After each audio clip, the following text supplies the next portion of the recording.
If the seedlings are stretched out but not down to the soil and look like this, don't worry, it's easy to fix. Seedlings stretch for 3 reasons. Firstly, when there is not enough light, the seedlings begin to look for it and stretch, in the rack upwards and on the windowsill towards the window. To fix this, you just need to use more powerful lamps and illuminate the seedlings for 12 to 14 hours a day. The second reason is the high temperature of cultivation. If the air temperature in the room is above 20 degrees Celsius, the seedlings begin to stretch. I have 23 degrees in my room, so my seedlings are a little stretched. It is solved simply by lowering the temperature to 18 degrees Celsius and the seedlings will grow normally. If the temperature is lower, the seedlings will grow very slowly. It will seem that they do not grow at all. And the third reason why the seedlings stretch is that you fertilize young seedlings with nitrogen fertilizers. In indoor conditions, seedlings still have a lack of light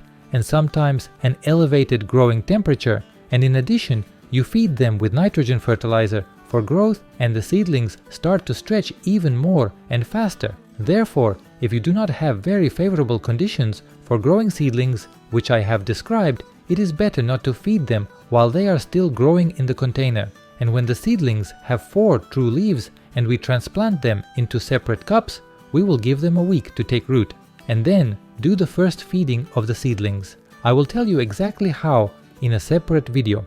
And if the seedlings have already stretched, it will be very easy to fix it when transplanting the seedlings into separate cups. You need to bury the seedlings in the soil up to the cotyledon leaves, so the seedlings will grow additional roots along the entire trunk that will be in the soil, and it will grow strong and healthy.